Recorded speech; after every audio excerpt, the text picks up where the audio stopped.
Hi, hello, and welcome back to PJs and Pages. Today, what I'm going to be talking about is a genre that I find really difficult for myself, and that is nonfiction. So I have with me a stack of nonfiction books that I have actually made it through, and I am going to be sharing them with you today and my thoughts on these books. So the first one up is The Omnivore's Dilemma by Michael Pollan. This is a book that is very well loved. It fell in a bath. I've read it about 2 or 3 times. It is about food, the food industry in America. It talks about fast food and the way food is created, farming systems, organic produce versus non-organic produce, pasture raised versus the other kinds of raised beef and chickens and all of that. It doesn't sound like it would be compelling, but it really is. And oh my God, look at that cover. Is it not? Here, let's see. Is that not just gorgeous? I mean, I just think that it's such a beautiful cover. But yeah, even though you think it doesn't sound compelling, knowing where your food comes from ends up being extremely compelling.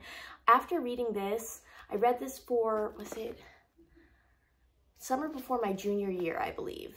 And I read it for my AP language class, and it completely changed my entire view on food. And to this day, I still think about this book. So it is the first book that I ever annotated too. I used sticky notes, and there's sticky notes all over here. My handwriting was so different. Whoa, that is crazy. Anyway, yes, this. So since then, I've done lots of research, and I've gone through lots of stages in my food journey. But this is where it all started, and I still have my copy. I haven't reread it. I don't know that I want to reread it again, because then I'll start looking at the backs of labels again, and Lord knows I don't have time for that. So, but Michael Pollan, The Omnivore's Dilemma, A Natural History of 4 Meals. Definitely recommend. Did I read also The Botany of Desire on my Kindle? He's got other books, and I think that like all food related too, or like animal husbandry related, things like that. So he's got an interest in these things. Next up, I mentioned this book in my off the top of your head tag. This is The Bullet Journal Method, Track the Past, Order the Present, Design the Future by Ryder Carroll, the creator of the Bullet Journal. And this is essentially a self-help / instruction manual on how to bullet journal. Bullet journaling is a system of recording your days, either like logging them as you go. There's also some pre-planning involved sometimes. So the bullet journal method kind of takes you through how to set up a bullet journal, what your bullet journal should be for, what you should be focusing on, and that really is going to be different for every person. And this kind of helps you figure out what is going to work for you. It gives you some ideas as to some layouts that you can use, but of course, customization is the whole reason that people bullet journal to begin with usually. So it's an organization system for your thoughts, essentially, and he created a self-help guide that takes you through just a process that you should use when using your bullet journal, also like reflection processes and things like that. So highly recommend the bullet journal method. I've been bullet journaling since 2013, I want to say, and yeah, I highly recommend it. It's very beneficial, and the book I found to be, even though I had already been bullet journaling when this book came out, I found it to be really beneficial for me to just kind of reevaluate my process. I had gotten very decorative, and it was kind of distracting me, and this kind of took me back to basics. So next up is another one I mentioned in the off the top of my head book tag, and that is Driven to Distraction, Recognizing and Coping with Attention Deficit Disorder from Childhood through Adulthood. This is the essential reference that revolutionized our understanding of ADHD, now revised and updated by Edward M. Hallowell and John J. Ratty, MDs. So this book has been absolutely essential to me understanding myself, to me understanding other people that I know who have ADHD, and learning to cope with those things without medication. Learning, you know, why it is that I was never diagnosed as a child was really helpful. I highlighted the crap out of this. Yeah, I'm trying to see. It talks about what attention deficit disorder actually is, why people are overdiagnosed,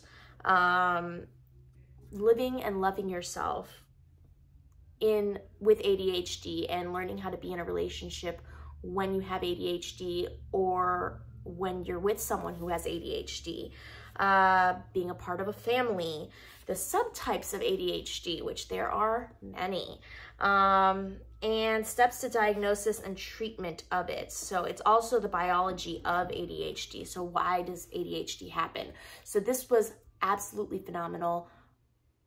I can't recommend it enough. If you think that you might have ADHD, or you think you know someone who has ADHD, I really suggest picking up this book. It gives you so much insight into that brain and that world, and it might give you some good strategies for coping with it or working with someone who has ADHD. Next up is Midnight in the Garden of Good and Evil by John Berendt. I read this at the start of the pandemic. I was like, well, I'm stuck at home. I have no other excuse to not read a nonfiction book. And the cool thing about this one is that it is narrative nonfiction. So it reads more like a story than it does nonfiction, but it is all true. So this is about a murder that took place in May of 1981 in Savannah, Georgia. And it basically, it tells the story of all the people involved. And I don't know, I can't remember now. I might have to reread it. I can't remember whether they actually find out who committed the crime or not. But he skillfully interweaves a hugely entertaining first-person account of life in this isolated remnant of the Old South with the unpredictable twists and turns of a landmark murder case. It is a spellbinding story peopled by a gallery of remarkable characters. Lots of characters. There's a voodoo priestess and everything. Like, it gets crazy. These and other Savannian act as a Greek chorus, with Berendt revealing the alliances, hostilities, and intrigues that thrive in a town where everyone knows everyone else. And I don't remember if it talks about who solved the crime or who committed the murder, but it was very compelling, a very good read. I felt like I was in Savannah. It was very fun. Definitely recommend this if you're into like true crime, but from a first-person perspective. This might be really fun for you. Next up is The Devil in the White City, Murder, Magic, and Madness at the Fair That Changed America by Erik Larson. This one I almost feel like is it's a modern classic. It's been deemed a modern classic. It is very long, I'm not gonna lie. It is, let's see, with the notes, because there are notes on everything. It is 429 pages. That is possibly the longest nonfiction book I have ever read. But essentially it weaves two different tales together. It talks about the brilliant architect behind the legendary World's Fair, and a serial killer that was using the fair to lure his victims to their death, and kind of combining their stories and weaving them together. And it's very interesting. Obviously, I was more interested in the serial killer storyline, but the architect's storyline ended up being a lot more fascinating for me than I expected. So this actually was a really fun read. Once again, narrative nonfiction, not from a first-person perspective, but from a third-person omniscient, and it was really fun. I really enjoyed this book, and I actually have another book by Erik Larson on my TBR that I hope to get to soon, and he's got some other ones, so I plan on reading his backlist as well. Next up is The Montessori Baby, A Parent's Guide to Nurturing Your Baby with Love, Respect, and Understanding by Simone Davies and Junifa Uzodike. I'm sorry, I don't know how to say her name. But essentially, this is about a parenting method called Montessori, Montessori at home. Actually, Montessori is technically a teaching style, a teaching method created by Maria Montessori. And this duo created a way of using it in the home to create a loving, respectful, and understanding environment for your child. And I decided that as a teacher, I had heard about Montessori and I really liked it. And after reading this, I really wanted to use a lot of Montessori principles in raising Alexander. So I read this all the way through. It is annotated like crazy. This is for the first year. I also have the Montessori toddler, which I am like 75% of the way through. I've just been kind of reading it chapter by chapter when I get a chance. That is fascinating as well. It talks a lot about child development, which is really great, especially if you don't know a lot about it. And it's just a fascinating read. If you're a parent and you're looking for some interesting parenting styles, I definitely recommend the Montessori Baby and the Montessori Toddler. I also have the newest one that came out with this, which is the Montessori Child, which is after toddlerhood, which I have not gotten to yet because I don't have a child yet. I still have a toddler. But I have finished the Montessori Baby and I can highly recommend it. It has got beautiful illustrations. It's got these really cool like graphics that are easy to summarize and skim. It's got, let me see if I can find some of these gorgeous, no. It does have illustrations of things. I'm trying to find, there was one in particular that I really liked. All right. They have this amazing index in the back with actual month-by-month milestones and preparation, what you should do during pregnancy, and then what to do with your baby each month up to month 12. And then it's got a list of activities that you can do with baby. And it, you know, for things having to do with music and dance, books, rhythmic language, self-expression, all sorts of things. And it's actually arranged in order of their age. And it talks about what areas of development those activities help to progress and develop. So I found it to be a really, really helpful read, and I definitely recommend the Montessori Baby.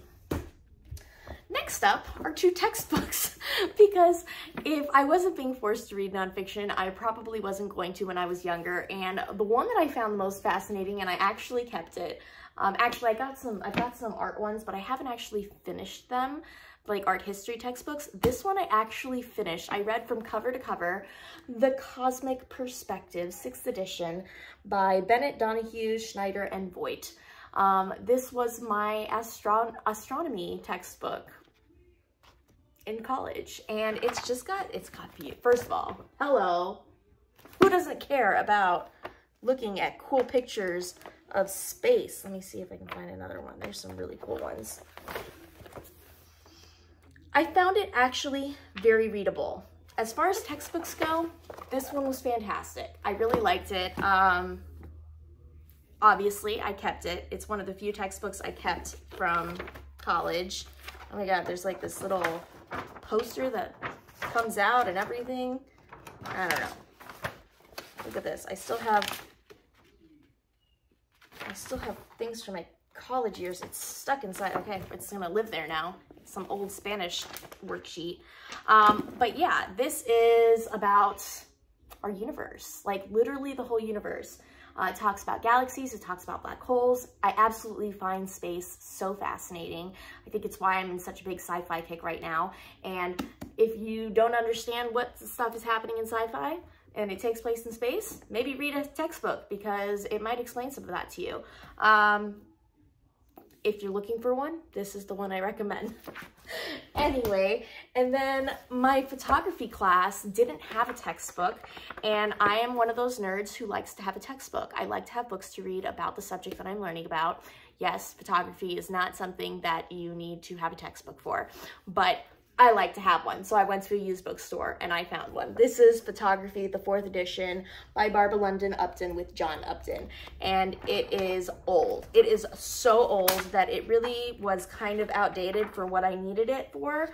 But because I was doing film photography, most of the stuff carried through anyway. And it talks about famous photographers, so different kinds of what kinds of photography there are.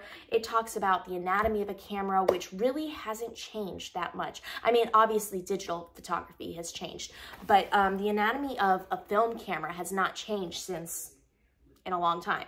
So it talks about lenses and how they work, lighting and film. If you're interested in photography, I really did like this. I found it very helpful. Even if you're doing digital photography, there's some information about the way pictures are made that really clarified a lot of things and let me get more use out of my camera than I expected. So Photography by Barbara London Upton with John Upton, 4th edition. And that's it. Those are the nonfiction books I've read. Now, I am, like I said, in the middle of The Montessori Toddler by Simone Davies and Jennifer Zadok.